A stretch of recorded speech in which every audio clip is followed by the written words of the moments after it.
10 perccel ezelőtt Tom balra kanyarodott az RÖ 445-ös kettős útpályáról, és egy ismeretlen hátsó úton találta magát, amely eleinte élesen lejt, de körülbelül 1 kilométer után fokozatosan kiegyenesedett. Éles kontraszt volt a két út között, és bármennyire is paranoiás volt valami furcsán kényelmetlen a közel 100 mérföldes utazásban a narancsárga utcai lámpákkal megvilágított utakon. Csak hogy hirtelen leugrott egy olyanra, ahol csak a sofőr fényszórói és az út közepén száguldó macskaszemek világítottak. Az autórádió végül elvesztette a jelét, így Tom maradt az egyetlen hangsáv az út hátralévő részében az autó gumiabroncsainak monoton súrlódásával az ápolatlan kavicson. Az úton tartotta a szemét, kinyújtotta bal karját, és elkezdte keresni a Google térképről kinyomtatott útvonalakat, miközben jobb kezét folyamatosan a kormányon tartotta. Amikor a keze valami nyálkás anyagra ült, úgy döntött, lehúzódik, hogy alaposabban megnézze. Tom lassan megállt az autójával. A fényszórók lekapcsoltak, a hangsávja leállt, így hátborzongató magányban maradt a sötét, csendes vidéken. Az út mindkét oldalát eltakaró sok sűrű, buja erdő árnyékos képe mind eltűnt a szélvédő elől. Felkapcsolta a közvetlenül felette lévő rekeszlámpáját, így ismét biztonságban érezte magát. Felismerte ebben az oximoront, nagyobb biztonságban érezte magát attól, hogy olyasmit csináljon, ami miatt könnyebben észrevesz a semmi közepén egyedül. Látta, hogy útbaigazítási lapjait sok üres piros kannák és üres szendvicscsomagok alá temetik, amelyek a kocsi padlóján hevertek, és felvette őket. Éjszaka, amikor másodszor is tanulmányozta az utasításokat, csörögni kezdett a telefonja. A főnöke Mark volt. Hé, mi újság? Tom? Hello? Tom? Igen, Mark? Jézus Krisztus, Tom? Az elmúlt 15 percben próbáltam eljutni hozzád. Hol vagy? Elment a jel, haver. A semmi közepén vagyok. Amúgy mit akarsz? Csak benézek, hogy biztonságban vagy-e. Aggasztottál, Tom? Azt hittem, rájöttél, vagy még rosszabb. Óvadék ellenem. Óvadék elönt. Minek tartasz engem? Nos, itt egy érdekes kérdés. Pontosan miatta kellene aggódnia? Én vagyok itt, aki kinyújtja a nyakam, nem te. Kérem, világosítsa fel, hogy pontosan milyen kockázatot vállal itt. Ráadásul ez csak egy vízforrás. Ne viselkedj úgy, mintha az 51-es körzet lenne, vagy valami szar. Hé, még egyszer így beszélsz velem. 10%-ra csökkentem. Mark még soha nem fenyegette meg Tomot. Ez azonban nem üres fenyegetés volt. Mark szinte mindig beváltotta az ígéreteit. Tom még soha nem hallotta, hogy rosszat adott volna. Egyszerűen nem tudta komolyan venni, mert olyan szögletes volt. Amikor Tom először találkozott vele, az irodájában ült, és egy kockás piros-fehér inget viselt, amely 2 számmal túl nagy volt számára, valamint ezt az igazán rövid, borzasztóan fénylő zöld nyakkendőt. Arca azonban széles, vastag szemüveg volt, amely 3-szorosára növelte gyöngyöző kis szemét.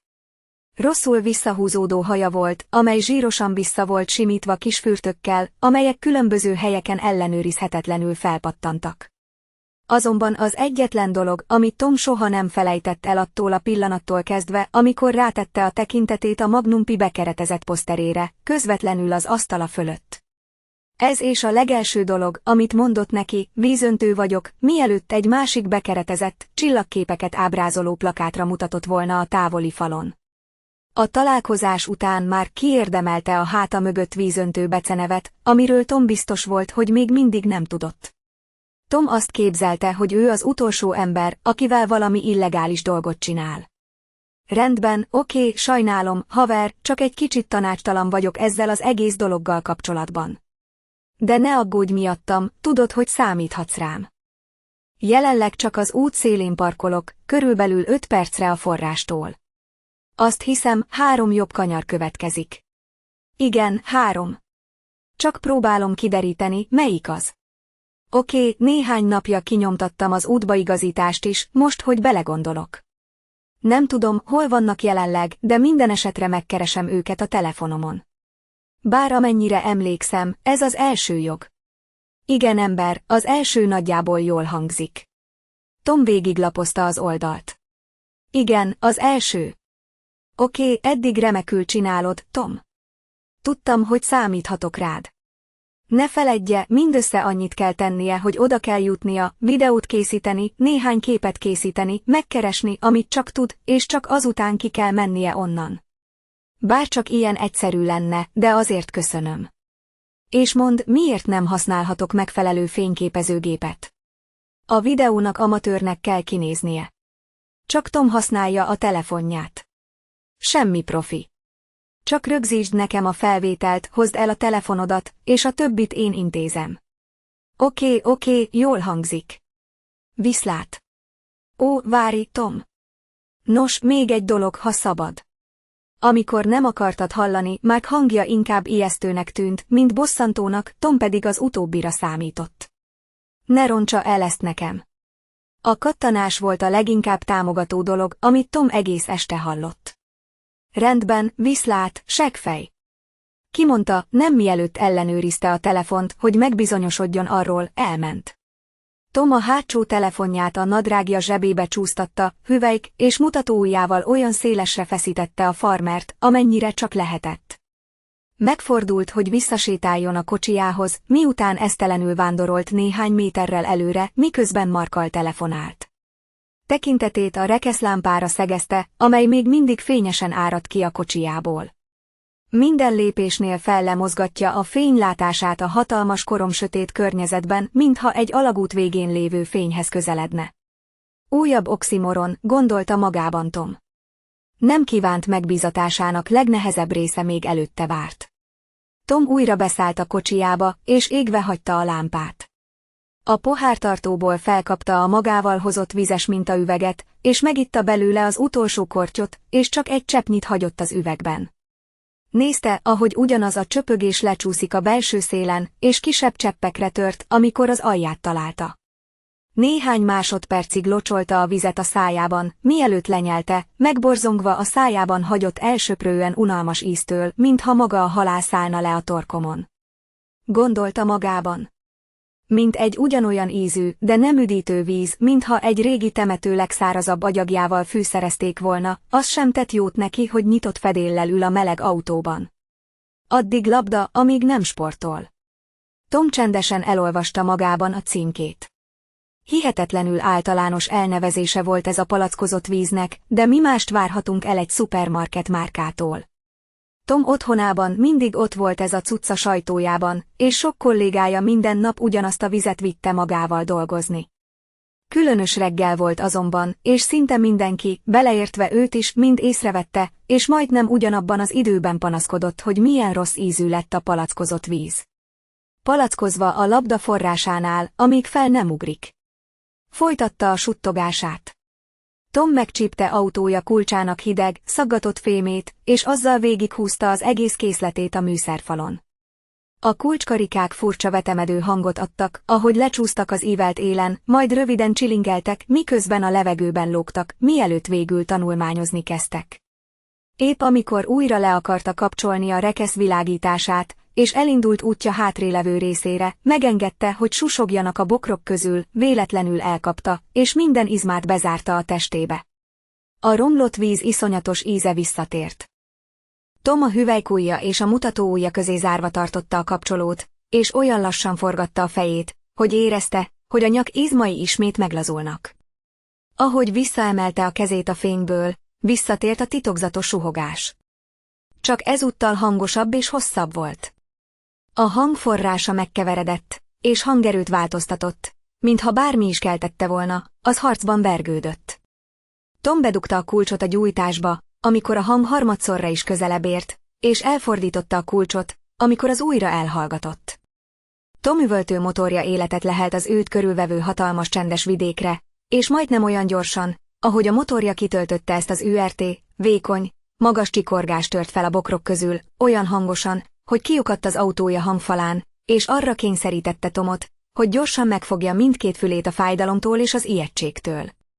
Tom felsikoltott a fájdalomtól, tekintetét a remegő vörös bulkánokra szegezve, amelyeket érezhetett, hogy csörömpölnek a lába körül, és rájött, hogy a váratlan sikítás miatt Tom mozdulatlan reflex helyzetbe került, ismét akcióba lendült, elcsavarta a gyújtáskapcsolóba helyezett kulcsot, és mindkét kezével lecsapta a kormányt.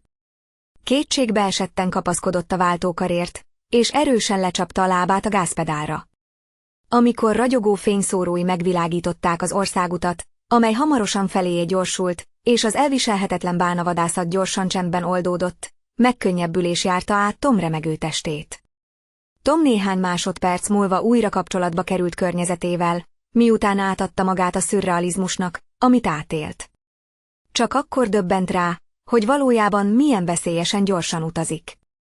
Csökkentette a sebességét, és megpróbálta kiegyenlíteni a fókuszt, amit nehezére esett, amikor a szíve a bordájába vert, a fülei pedig zsibbadtak. Továbbment az úton, gondolatait annyira lefoglalták az imént hallottak, hogy kis híján kihagyta az első jobb kanyart a rugók felé. Hirtelen lenyomta a féket, amitől az autó égően csikorogva megállt. Jobbra fordult, és néhány percig továbbment ezen az úton, sebessége attól függően változott, hogy milyen mélyre sodródott saját gondolataiba. Egy idő után egy bejárathoz ért. Ez egy rés volt a sövényen, amely egy kis, nagy szürke kavicsokból álló trapéz alakú foltból állt, amely egy kis fakerítést választott el az úttól. A kavicsokra hajtott, gumiabroncsai kipattantak és hangosan recsegtek az autó súlya alatt. Tom felkapcsolta a fényszórókat, hogy jobban lássa a kerítés mögötti mezőt. Hogyan hoztam zseblámpát? Gondolta magában. Kezdetben a szántóföld nagyon egyszerűnek tűnt, mint egy átlagos hektáros fű a szarvasmarha tenyésztésére. Ez nem lehet. Azt gondolta magában, hol van a völgy? Tom óvatosan közeledett a kerítéshez.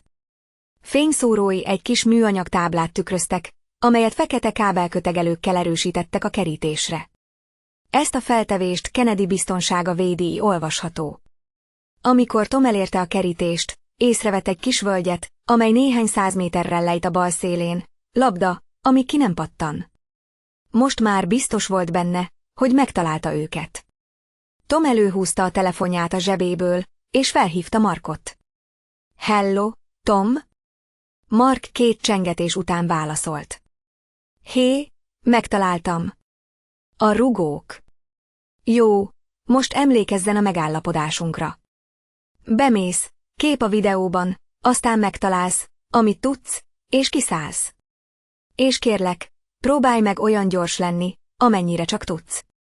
Azonban miután ezt mondta, Tom fenyegető változást vett észre a hangjában. Nem jöhetsz vissza hozzám üres kézzel. Ha igen, akkor kész. Nem csak ezzel a megbízással, hanem ezzel a céggel is. Ez ilyen egyszerű. Komolyan gondolod? Túl nagy nyomást gyakorolsz itt rám, haver. Mark egy pillanatra megállt, majd türelmetlenül felsóhajtott. Rendben, Tom, figyelj rám, és figyelj rám. Nagyon komolyan gondolom ezt, és kezdem azt hinni, hogy nem egészen érti, mennyire komolyan gondolom. Mark kezdte igazán megijeszteni. A hangjában megjelenő hirtelen méreg teljesen elmosta Tom vele kapcsolatos előítéleteit. Rendben, kérlek nyugodj meg, haver. Nem mondod meg, mit csináljak itt. Nem én mondtam neked. Én csak. Nem mondod meg, mit tegyek. Ismételte, és üvöltötte recsegő telefonba. És biztosan nem szakítasz félbe, amikor beszélek veled. Nagyon jól teszi, ha tudja, hol áll velem. Te ambiciózus kevés zsákutca laza, ezt még egyszer leírom neked. És jobb, ha az istenverte gondoskodik róla, hogy hagyja, hogy ezt a koponyájába fúrjam. Én adok itt parancsokat. Én vagyok az, aki megmondja, mit tegyél. Nem mondod meg, mit tegyek. Valójában senkinek sem mondja meg a társaságomban, hogy mit tegyen. Én vagyok neked.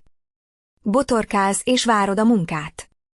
Úgy nézel ki, mint valami patkány, akit kirángattak az árokból, és fél napodat eltöltöd, forgatod a hüvelykujjaidat, és csak spekulatív lendülettel járulsz hozzá ehhez az újsághoz. Ha ez másképp lenne, még mindig nem lennék az a laza, aki egy magányos hátsó úton kifelé haladva végrehajtott minden parancsot, ami rájuk ugatott a telefonban. Tudod mit, Tom? Szívesen leülök itt, és meghallgatok minden olyan indokot, amivel fel tudsz jönni, hogy megpróbáld kiszakítani magad ebből. Folytasd, kérlek szórakoztass itt. Ha Tom nem lett volna meggyőződve arról, hogy Mark hallja a remegését a telefonban, azt gondolta volna, hogy olyan hallgat, mint az éjszaka hideg. Hosszú, szótlan pár másodperc telt el Mark könyve előtt. Erre gondoltam. Nem te mondod meg nekem, mit csináljak itt, Tom? Te vagy az, aki nekem dolgozik.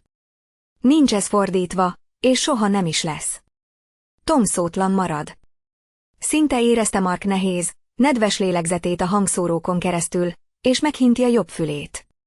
Mellkasával párhuzamosan letette a telefonját, és szorosan a kezében tartotta, miközben a vakdűt és a zavarodott szágszédítő keverékét érezte.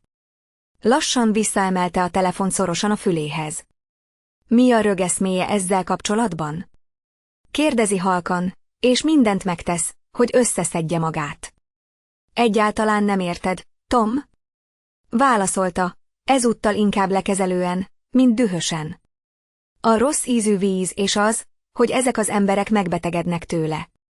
A hetek, végül hónapokig tartó nyomozások csak azért nem jutottak semmire. Még nyoma sincs. Az a kemény munka, amit csak azért tettek, hogy ne találjanak káros okot. Az emberek itt végezték ezt a kemény munkát, de rosszul csinálták. Hogy érted? Ugye tudod, hogy az íjról beszélek, amíg nem botrányzik? Kérdezte gúnyosan. Ismered az ügyet, amin jelenleg dolgozol? Természetesen. Válaszolta Tom, és egyre nehezebben tudta elfojtani indulatait. Hé, mit tudj? Valóban igazad van. Mark egy pillanatra megállt, miután ezt mondta. Tom hallgatott. Gondolj bele, Tom. Azok a vizsgálatok, amelyeket a szűrőtelepen végeztek, a semmiért. A válasz egész idő alatt mindenki előtt lebegett, de mindannyian túlságosan el voltak foglalva azzal, hogy azon töprengjenek, miért ne, ahelyett, hogy kinyújtanák a kezét, megragadnák és megtudnák, mi az. Mark, úgy értem, nincs tiszteletlenség, de te csak olyan dolgokat mondasz el nekem, amiket már tudok. Tudni akarom, mi az üzlet veled. Tom, miért van az, hogy amikor elkezdtük, az volt a közvetlen feltételezés, hogy a cég hibás? Mi a helyzet a víz tényleges forrásával? Miért nem gondolta senki, hogy talán csak a víz forrása, a források jelentik a problémát? Ez annyira lenyűgöző, hogy az emberek egyszerűen figyelmen kívül hagyták. Kényelmes? Azt mondom, kényelmes, mert közvetlenül a kezünkben játszik, de nem kockáztatom meg, hogy ezt tovább hagyjuk észrevétlenül. Végül meg fogunk verni rajta. Lehetőségünk van itt megragadni valamit, amitől nagyok leszünk. Meg fogjuk törni ezt a botrányt, Tom, és a közvélemény nem fogja elhinni, milyen vakok voltak. Gondolj bele, Tom! Az újságírás történetének mérföldkőnek tekintik majd, és mi ketten leszünk mindennek a középpontjában. Valami botrány miatt az ásványvíz cégnél. Tudom, hogy ez nem hangzik nagy dolognak, és hogy őszinte legyek, nem is kellene annak lennie. De a média, a közvélemény, a körülötte lévő rejtély, és az, hogy nem sikerült semmilyen konkrét bizonyítékot találni, amely alátámasztaná azt, ami folyik. Mindez együtt kirobbantotta ezt a történetet abból az arányból, amilyenben eleve soha nem kellett volna. Amikor felfedjük, a válasz végig olyan egyszerű volt, és ez idáig senkinek sem jutott eszébe, hogy egy kicsit alaposabban megvizsgálja az összes részletet. Hetekig, hónapokig fognak beszélni róla. Az emberek még évekig emlékezni fognak erre a történetre, de ami a legfontosabb, emlékezni fognak ránk. Akik egyik napról a másikra felfedték, és akik józan ésszel közelítették meg a túlbonyolított esetet. Azok, akik úgy döntöttek, hogy megpróbálják megszerezni a teljes történetet, a többiek helyett, akik csak egy készpénzes tehenet szárazra fejtek. Lehetőségünk van beírni ezt a történelmet, hogy nagy nevet szerezzünk magunknak. Ezt nem szabad megtagadnod magadtól, Tom, és én kimaradok egy otthonból, hogy vezessen, mielőtt még engedném, hogy ezt is megtagadja tőlem. Kezdem érteni. Tom hazudott. Sajnálom, Mark. Jobban kellett volna tudnom. Bár, haver, van valami, amiről el kell mondanom neked. Mi az, Tom? Alig néhány perce valami nagyon elrontott dolog történt, éppen akkor, amikor el akartam indulni a hívásunk után. Hallottam ezt a hangos suhogást a bokrok közül. Aztán amikor el akartam menni, nagyon hangos visítás hallatszott. Az egész autót megrázta, ember. A földön minden remegni kezdett. Nagyon összezavart velem. Eléggé megrendültem tőle. Biztos vagy benne, hogy nem csak egy borz volt vagy valami. Amikor valakivel valami hirtelen történik, gyakran fennáll annak a veszélye, hogy az elméje eltúlozza az eseményeket. Mondom, Mark, az egész autó remegni kezdett. Hogy lehet ez csak egy borz? Nem tudom, Tom. Ez tényleg nem az én gondom, és nem is kellene, hogy a tiéd legyen. Értékes időt vesztegetsz itt apró dolgok miatt, és az enyémet is. Szükségem van rá, hogy rám koncentrálj, Tom, és meg kell győződnöm arról, hogy egy értelmes fej van szorosan becsavarva az évek vállai közé. Meg tudod csinálni helyettem? Tudod, hogy tudok. Csak aggódom, ennyi. Oké, jó. Van még valami, vagy mehetek most? Csak még egy dolog. Próbáld csípőssé tenni. Mindazok a dolgok, amiket rólam mondtál, ha igazán hiszel bennük, akkor miért csináltad, hogy leírjam ezt magadnak? Miért bíztad meg bennem, hogy megcsinálom ezt neked, ha azt hiszed, hogy ilyen szánalmas lusta vagyok? Mark egy pillanatig hallgatott. Tom, te igazán okos fiatalember vagy, és ezt látom rajtad, míg sokan mások nem.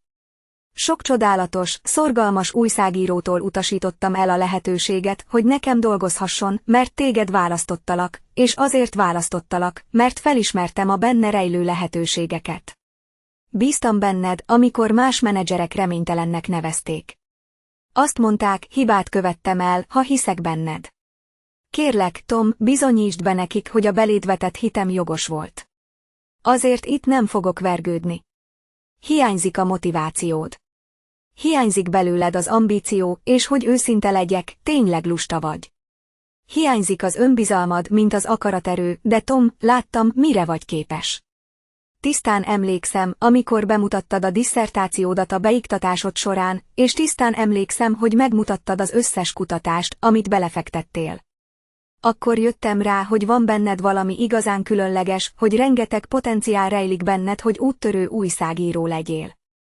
De leginkább az, hogy miért vagy itt ma este, kint a pályán, és nekem dolgozol, diszkrét vagy, és tudod, mikor és mikor nem mutasd meg a kezed. És egy ilyen bizalmas megbízás esetén ön az egyetlen, akiben megbízhatok. Tom szája tátva lógott, amikor másodszor üdvözölték a letesz hanggal, és tátva maradt, miközben ilyesz nélkül hallgatta csaknem 2 percig. Mark szavai ismétlődnek a fejében, és néhány másodpercig mozdulatlanul állt, és próbálta összeszedni, amit mond. Annak ellenére, hogy Mark minden dicséretet elhalmozott a hívás vége felé, Tom továbbra is kitartott a kitörésén, és azon kapta magát, hogy kezd bizalmatlan lenni benne.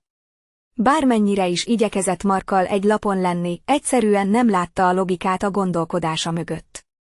Miért kell bíznom egy ingatlan átadásában bizonyos bizonyítékokért?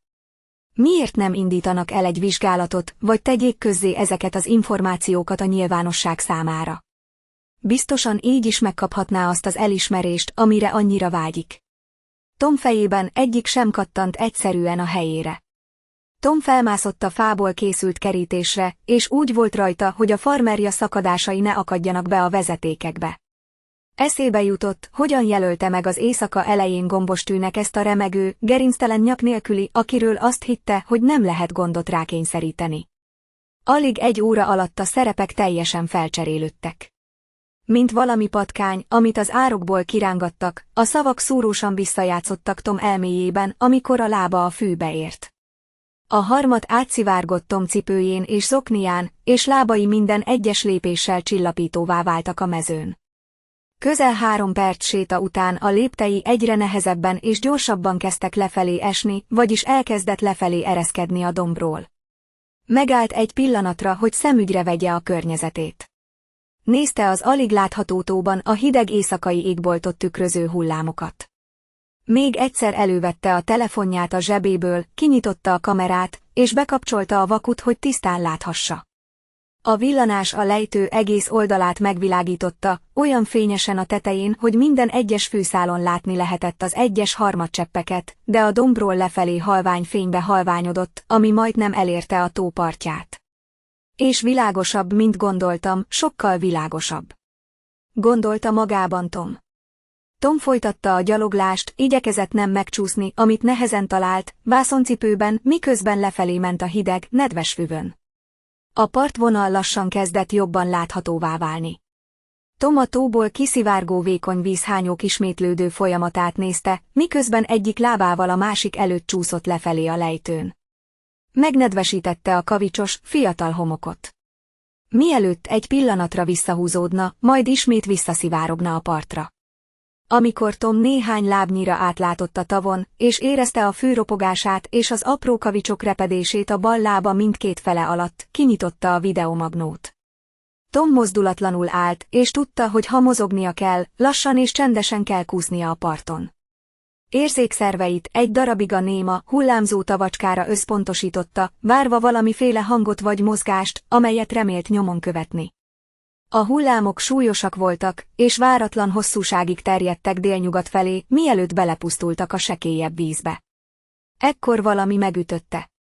Az éjszaka néma volt, és a hűvös levegőből még a legenyhébb szellő sem fújt.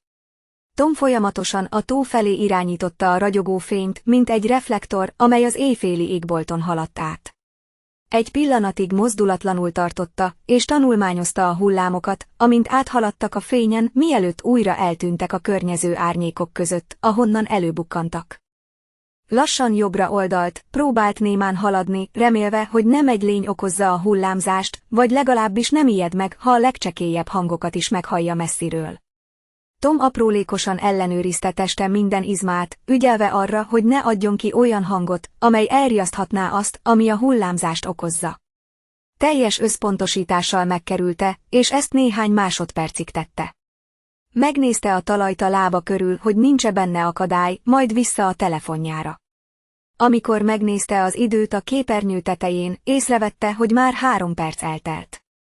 Bármilyen furcsa is, az idő csak látszólag siklott, Tomot az aggasztotta igazán, hogy az akkumulátora 57%-ról 23%-ra esett, mióta elhagyta az autóját. Azonban elhessegette aggodalmát, és visszanézett a tóra, mert megbizonyosodott arról, hogy semmi sem áll előtte, ami hangot hallathatna, ha hirtelen eltalálná. A fényre összpontosított, és észrevette, hogy a hullámok nagyobb sebességgel keresztezik a fényt, és kezdenek körkörösebbé válni. Egyre közelebb érek, gondolta Tom. Tom hirtelen habozott, amikor egy sokkal gyengébb fényt pillantott meg a szeme jobb szélső sarkában. Érezte, ahogy a szeme jobbra fordul, egészen a koponyája hátsó részéig, miközben a kamera fényét a jelenlegi helyzetében tartja. Körülbelül 1 percig figyelte, ahogy a titokzatos ragyogás mélyebbre tolódik a felszín alatt. Apró, kifakult fehér részecskék százai voltak, mindegyik gyorsan felfelé szikrázott, mielőtt kiégett volna, de maga a fénygömb egyetlen helyzetben rögzült, és egy folyamatos pályán maradt, kissé felemelkedett és nagyon lassan jobbra csordogált. Tom körbemozgatta a kamera fényét, és kereste a felület azon részét, amely alatt a fénygömb mozog. Felfedezett egy kis kör alakú részt, ahol a víz bugyborékolt és enyhén felfröccsent, mint egy miniatűr gejzír, és látta, hogy a hullámok kifelé sugároznak körülötte. Megdöbbenve nézte, milyen néma volt. Megpróbálta feszülten hallgatni, de csak annyit fedezett fel, hogy az éjféli vidék csendje hirtelen még kellemetlenebbé vált. Mindkét kezét a telefonjára tette, és megpróbálta mindkettőt stabilan tartani, és követte a fénygömböt, amint az nagyon lassan áthaladt a tavon. Megérintette telefonja képernyőjén a videórögzítés gombot, éppen akkor, amikor a kamera fényének halványabb része a jobb parton lévő sűrű erdőbe szegeződött. A fénygömb magasabb lett, és a teteje nem libbent felfelé, világosabbá és egyenletesebbé vált. Olyan volt, mintha a hold tükörképét nézném, amint átsiklik a tavon, és gyorsan előre halad. A ragyogás egyre közelebb húzódott a felszínhez, körülbelül ugyanolyan ütemben, mint a jobb oldali parton. Tom érezte, amint kemény gombóc keletkezik a torka mélyén, miközben tovább figyelte alulról a pezsgő fényeket, és figyelte, amint szilárd alakká fejlődnek, ahogy közelednek a felszínhez. A morbiditás érzése támad benne, amikor valami homályosan humanoidra kezdtek hasonlítani. Mi a fene? Suttogta magában Tom, miközben szavainak hangját a hatalmas források halotti csendje fokozta. Látása iránytalanná és fókusztalanná vált, telefonja pedig remegni kezdett a két kezében tartott szoros markolat között, amitől a kamera fénye hevesen körberángatta a tó felszínét. Hitetlenkedve lélegzett, amikor elkezdte kivenni a hosszú, vastag, bozontos rasztahajat, amelyek lassan imbolyogtak fel alá a megmagyarázhatatlanul gyorsan bugyogó víz alatt. A humanoid fény közvetlenül a tó partja előtt állt meg. Ott maradt, tökéletesen mozdulatlanul. Egyetlen mozgása a hullámoktól hajló test, csak Tom szemén keresztül. Tom kétségbe esetten szeretett volna futni, de az a veszély, hogy a teljes felvételen belül ismét kiváltja Mark indulatát, jobban megrémítette, mint a tó rejtélyes ragyogása. Úgy érezte magát, mint egy ketrecbe zárt egér. Tom nézte, hogy a helyzet állva marad, és sikerült irányítania a kezét, hogy a fény még mozdulatlanabb maradjon. A kamerát a lehető legmozdulatlanabbra fókuszálta, remélve, hogy hamarosan feloldódik, kicsordul, vagy az összes részecske a tó fenekére omlik, és egyszerűen eltűnik. Remélte, hogy ha valami hasonlóval tér vissza, elég lesz Marknak összeállítani egy történetet. A fény hirtelen felfelé lövelt ki a vízből, még csak zümmögés nélkül is, a lendület apró cseppek ezreit juttatta a levegőbe, és szétterítette őket, mint egy robbanásból származó törmeléket. Tom, akit megriadt a váratlan mozdulat, megpróbált ismét rá összpontosítani, miután összerezzent, és még mindig megrázott volt. Amikor a vízcseppek ismét lehullottak, hang nélkül visszazuhantak a tóba. Tom megdermedt, amikor teljesen elemezte a fényt. Kiigazítatlan szeme csak egy henger alakú, halvány fényt látott. Amikor a rázkódás után a szemei hangosak voltak, akkor végre sikerült kibírnia. Göngyös, hosszú, vékony lábfejet rajzolt ki, egyenesen lefelé hegyezett, így hosszú, vékony lába gólyalábasnak tűnt. Aztán meglátta hosszú, szakadt ruháját, és követte drót, holttestű karjaig. Pucilanomos kezei súlyától lógott, hosszú, éles, szaggatott körmei voltak.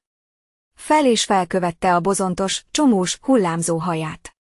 Az előre koronázott, olyan alacsony szögben lógott, mintha a gerince lassan meghajlott volna, majd hirtelen elpattant, fejét olyan gyorsan előrelendítve, hogy repedéseket nyitott a nyaka ápolatlan bőrén a puha, szuvas húsban, mint egy gumi, amelyet egy gyerek feszített ki, aki megpróbálta összenyomni a két végét. A kamera ismét hevesen ugrálni kezdett. Tom megpróbált okoskodni önmagával, de a nő külső behatolása minden logikát kiszívott az elméjéből. Tomnak csak a lámpa fizikai megjelenésével kapcsolatos száguldó gondolatok jutottak eszébe. Nézte, ahogy a fénylő lény lebeg a kamerával rögzített felvételeken keresztül.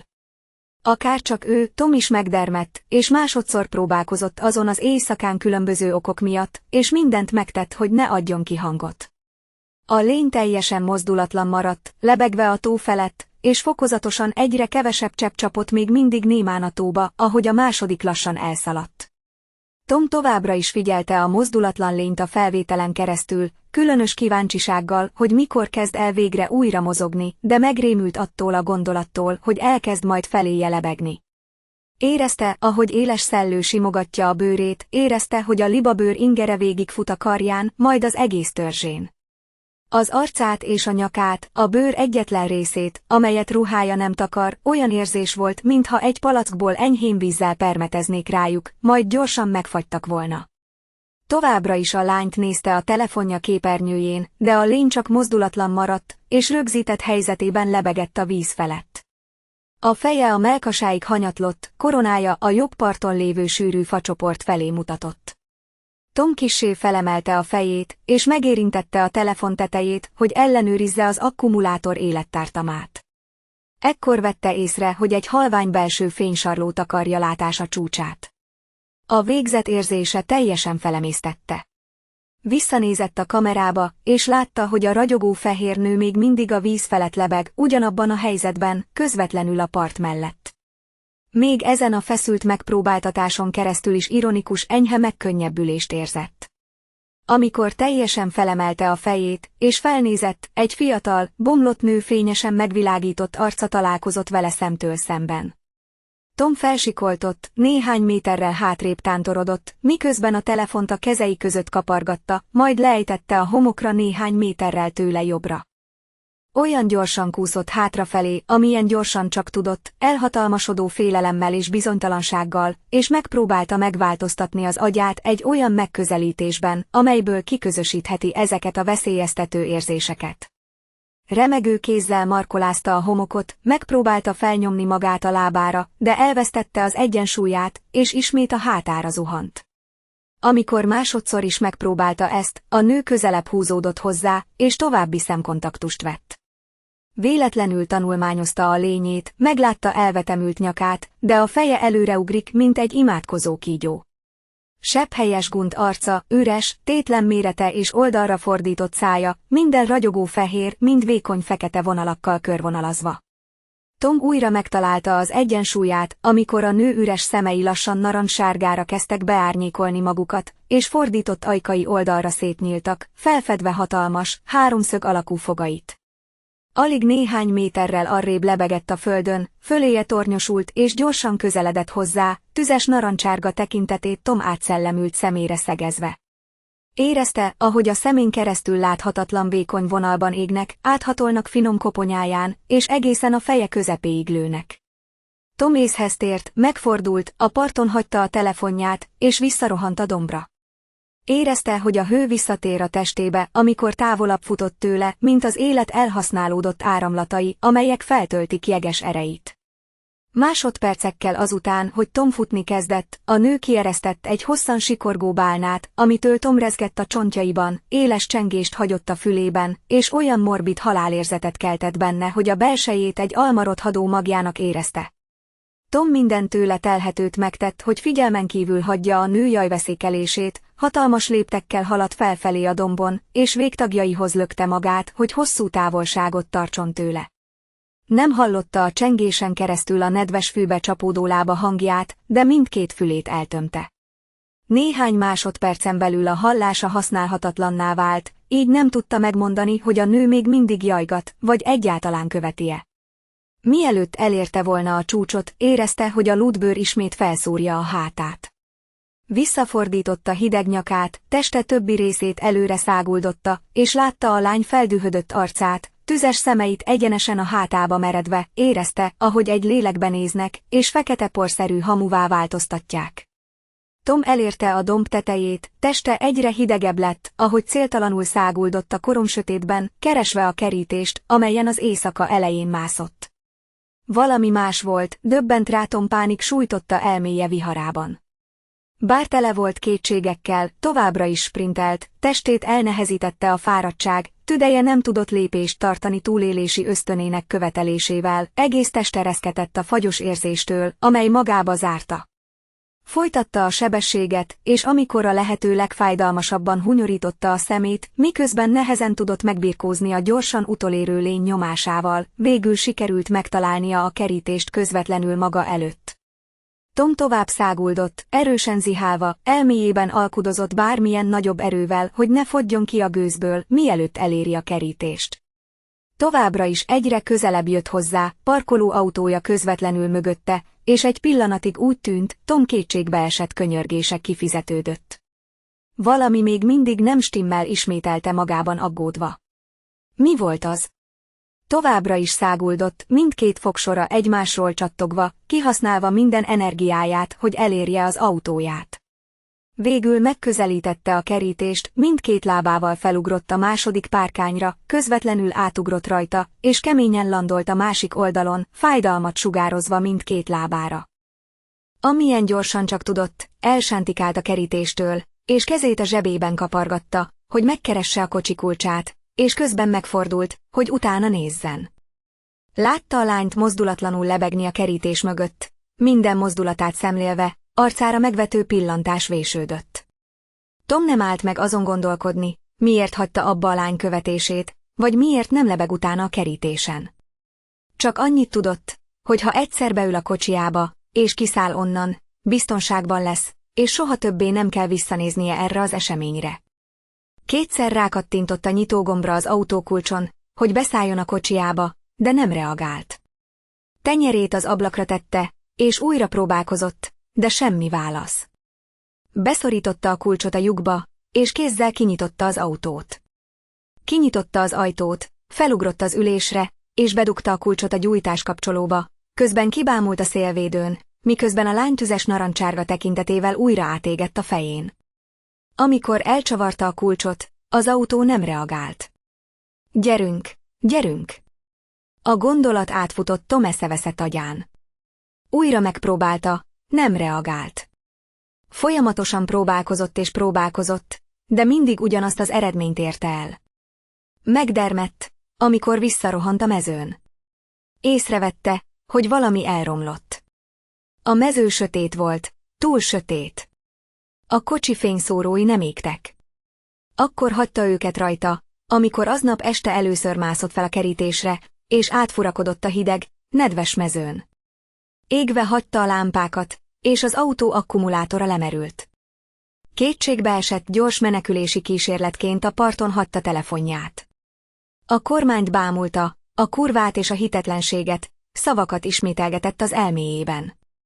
Mintha az elméjük egybehangzott volna, felemelkedett a kerítésen, a levegőbe, és addig lebegett előre, amíg el nem tűnt a szélvédőről, és fénye közvetlenül a motorháztető fölött sugárzott.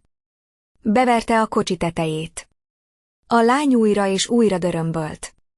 A negyedik koppanással fülcsavaró, hasító zaj hallatszott, és ragyogó fehér keze és hosszú, éles körmei áttörték az autó acéltetőjét.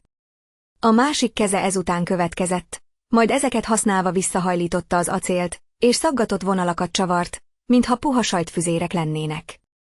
Tom felnézett a lány izzó narancsárga szemeire, kifordított szája oldalra nyílt, felfedve azokat a hátborzongató, hosszú, éles fogakat, nyálcsik csorgott a szájából Tom arcára, azonnal megdermedve és szúrva. Üreges arca befelé süllyedt, ahogy fagyos szellőt fújt kiszaggatott agyarai közül. Tom szemei fékezhetetlenül megteltek könnyel, ahogy kieresztett egy utolsó földrengető bálnát. Az autó remegni kezdett, és Tom pillanatok alatt megsüketült. Tom az égő, üres narancsárga szemekbe bámult, miközben a nő visszahúzódott az éjszakai jégbolt felé. Tom enyhén oldalra fordította a fejét, és látta, hogy vércseppek hullanak az ülésre az egyik csengő füléből. Forró könnyei épp olyan csípték az arcát, mint a hideg nyála, de amikor megpróbálta felemelni a kezét, hogy letörölje, azt találta, hogy az izmai szilárdra fagytak. Amikor még néhány másodpercig nem érzett semmit, lassan balra forgatta a nyakát, és felnézett rá. És amilyen gyorsan még egyszer megvágta az oldalát, a lány még egy földrengető, hallatlan sikolyt hallatott. Leszáguldott, még mindig oldalra fordított szájjal sikoltozva, miközben óriási sebességgel repült felé. Az utolsó dolog, amit Tom érzett, az volt, hogy a lány hideg sikítása fájdalmasan lehámozta az arcbőrt, és gyorsan elhalványuló látása, amikor látta, hogy éles, szaggatott fogai kilógnak a szájából, miközben homályosan fűrészelt felé.